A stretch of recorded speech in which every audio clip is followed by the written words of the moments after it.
Shana Rogers here from Fitz Media Productions, and I'm on the Good Chat set for our first ever interview for 2026. And I'm joined with a very interesting character. We've got Maddie from the Affable Soul. Thank you so much for joining me. Thanks for having me. And tell me a little bit about you. The reason why we reached out is you're a particular character for a very particular reason. What should we know? So I'm just the Affable Soul. I'm just a little psychic medium. I call myself a little baby psychic medium because I'm quite new to the industry in comparison to many other people, but I am a skeptic turned psychic medium myself. And so what is the definition of a skeptic when it comes to this? Is this a common thing for people to be skeptical about your job? Oh, absolutely. So when I say skeptic, I mean people that don't believe that there are spirits or there's an afterlife or anything like that. I personally thought that anyone that called themselves a psychic medium was a scammer, and until I could do it, and then now here I am. And at what point did you realise that you could do this? So it's a funny story and I love telling it. I was actually on a TikTok live trying to be a mum influencer, and I was pulling cards as I did with a couple of other lives that I did, and somebody that I'd met purely online jumped on, asked for a bit of a reading, and before I knew it I could smell a particular perfume, which I identified because it was my nan's perfume, and before you know it she's saying that's her nan. I was giving her messages and definitions of what her nan looked like. Another medium jumped on and was like, pick me, so I did that as well, and then I just came off the phone and went, I think I can be a medium now. What just happened, right? Like, what was that like for you? Was there any emotion? Was it shock or fear or?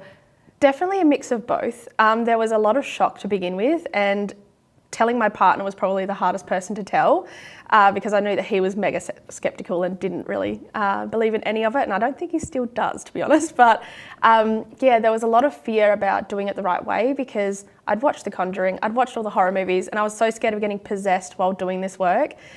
Turns out that's just all a lot of falsified stuff. So noted. Yeah, right. Yeah. And so what does your day look like when you're working? Can run us through that. So a lot of the time I'll start, and it sounds really fluffy to say it, but I do like to meditate. And I use essential oils as well to sort of get myself dropped into the zone, feeling a bit more protected with them as well.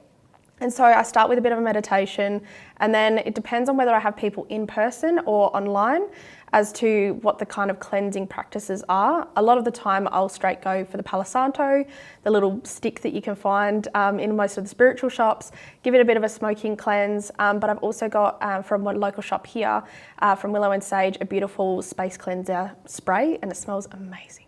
So that's been a huge asset to me as well. And so when you're getting these visits from spirits, is there a shift in yourself, or are you just present in your being and then they're just passing through? What's that like?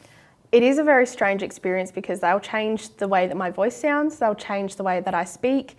A lot of the time the posture changes as well, so I can be sitting up straight and very comfortable, but if somebody had like a hunched back or something like that, quite often, I can't remember what Claire it's called, I'm not very good with all of the special names, but they'll put feelings through my body in order for me to be able to transfer the message to the next person. So it's very different. Each reading's always different as to how it portrays, but quite often it's more about feeling and just trusting that what is about to come out of my mouth is the message that they're wanting to receive. Yeah, and I guess it's your ego aside, you're just a vehicle for messaging. How do you deal with that when you, I guess, say goodbye to those spirits and then you're coming back to you? That would be really tricky because it's, when you're reading for someone, it's not about you anymore, it's about them, right? Yeah, the ego is definitely something that I have worked with and butted heads with, because quite a lot of the time when something seems like such an outrageous message or prediction, you sort of get in your own head and go, oh, I don't think that person will want to hear that, or I don't think that that's the right message. And so you try and sort of alter it, but you've got to put that ego aside and just deliver it as is. When it comes back to being me, I just feel like I've worked with my ego and with readings enough now that it just kind of feels like one in the same. Yeah. So it's not really a huge transition to go back to me, but I definitely notice that if there's a really heavy kind of reading or the person passed and it feels like a very heavy emotional reading, after I come out of that, I feel like I've just had a whole can of Red Bull because the energies come straight back to me. Oh, yeah. Yeah, right. And so how do you preserve your energy so then you can show up as the best reader, I guess? So a lot of that energy work comes down to the essential oils, the meditation, calling on, it sounds again fluffy, but calling on my guides, my ancestors, loved ones in spirit to protect me throughout it. So they kind of guard my energy in a sense so it doesn't get completely depleted. But a lot of the time you've got to remind yourself as a reader, it goes through you, not from you. So if you feel like you're getting depleted of energy and you're getting drained, then you need to kind of know when to pull the plug on that reading and reschedule. So if it's coming from your energy source itself, you're not reading correctly, you don't have a clear channel, so you need to sort of readjust. And then you work it out.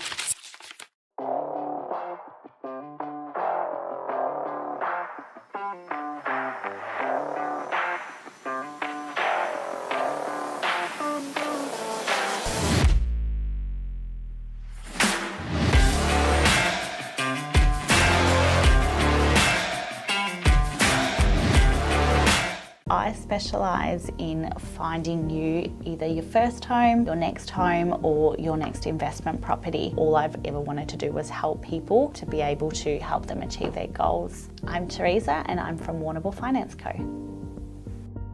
So going to the supermarket for your weekly shop, have you ever had a tap on the shoulder from a spirit, feeling like you need to share a message with somebody that you've passed in an aisle or something like that? Is there any situations where that's been the case?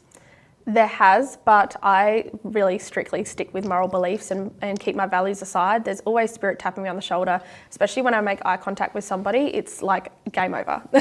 All of their ancestors want to come and try and pass on messages. The ears start ringing, everything starts going. But I'm not in the business to pass on the message to somebody because I don't know where they're at mentally. I don't know how long it's been since this person's passed and whether they're ready to receive the message. So I just keep that to myself. And that's very polite of you. What would you say to a skeptic if they were like, oh, well, what message have you got to give me then? What would you say to that? I love getting those messages because I get them quite regularly, or I see the comments of being called a scammer or something like that. And my favourite thing to do is flip a skeptic because I was once you. And until somebody did it for me, I truly didn't believe in anything past this life. And my best thing to do for that is that to jump on a live, and if you're feeling the energy of a reader, they're going to be able to read for you a lot better. Don't go jumping the gun and paying for a reading and regretting it later because that's just not the way to go. Feel into the person. If you're feeling really connected by them, there's a reason that Spirit is sending you to them. And just give it a go. Try and be a little bit more open-minded, but again, each to their own, you do you, boo, because I was once you, so I can't criticise. So that her imagination then takes over. So we just let her be and just say it, get it off of her chest, and we move on. Would you say that you have a normal life since coming to this awakening, I guess? I feel more fulfilled than ever. I was always somebody who jumped between jobs. Like I would never stay with a job for more than 6 months. I could never find something I was passionate about, could never find something that actually just was me. And so coming into this business and finding this and being almost 3 years in business has really showed me that this is my purpose and this is where I'm meant to be. Does the common person decipher between someone that is chasing the cash and someone that is genuine in their practice? So I think that a lot of business owners, especially in this industry, they want to charge their worth and they know that the messages that they come through with are crystal clear, they're fantastic, but I find that the fame and greed do take over quite a lot. So don't think that just because somebody's charging $50 for the hour that they're not good. It's just that they can see past the greed. They can see past the money figure and they're doing it out of love. Not to say that everyone that's charging $50 is brilliant because not all of them are, but I think that it comes back down to connecting with who you want to connect with. Don't worry about the price tag because at the end of the day, we charge what we feel like we're comfortable charging. Have you ever changed someone's life? Oh, that sounds like a big thing, but I feel like everyone has changed my life a little bit. Getting to learn from people from all different walks of life and taking little nuggets of wisdom from them everywhere I go. But also I feel like in my role, it would be cliche to say that, no, I haven't changed anyone's life. But I do feel like, there's definitely some readings that stick out to me that pivoted people's lives for sure. So they were on one track and they felt like that was the right one, but they felt misaligned.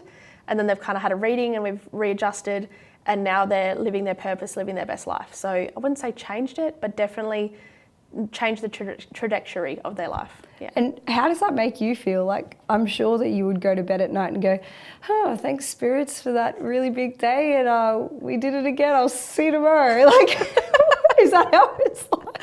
I definitely go to bed with a grateful heart each night, and after a day full of readings, no matter what kind of readings that come through, there's always that one that really sticks out, and it's just like, that person needed that the most and they got it, and now they can get that clarity, that guidance, and move on.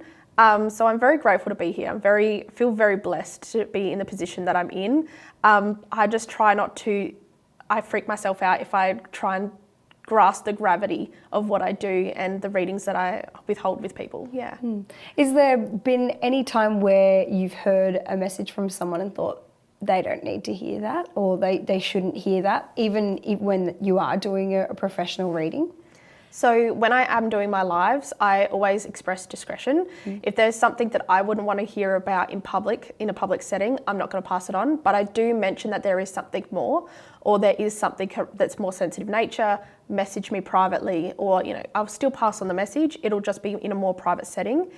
When it is the one-on-ones, if there is something that I feel like it could be like a little bit touchy or fragile or anything like that, I will always say, like, I'm going to try and pass on this message as gently as possible, or something like that. And I trust that whatever comes through is what that person needs to hear, whether they want to hear it or not. It's a different story, but I always trust that what comes through is what they need to hear. Wow. What an incredible job. Do you retire from this? Like, how you probably can't, right? Like, this is a for life a job. I don't think I'd ever want to retire. Yeah. Come back to me in like 50 years and I'll see if I'm saying the same thing. But no, this is definitely something that fills my soul, it fills my heart, it fills my cup. And so a day worth of work doesn't feel like work. My nan always said, find a job that you love and you'll never work a day in your life. And I truly think that's it for me. Awesome. Yeah. Well, thank you so much for joining me. It's been a pleasure picking your brains, and I'm just wondering, like, we've been looking at each other the whole time. Spirits, like, I'm worried. Should I be worried? I don't know. No, don't be worried at all. There's always, when loved ones pass, they always stick with you, and they're always sort of like just there, just hovering around and cheering you on, like little cheerleaders always behind you. So they'll always present themselves with signs like white feathers or numbers or music. Always take that moment. If you do feel like that is that you're getting a sign, then definitely just take it as that. Don't overthink it. Just take it with a grain of salt and just enjoy them being around you. So yeah, but thank you for having me in the studio. I really loved it. Thank you. Yeah, thank you.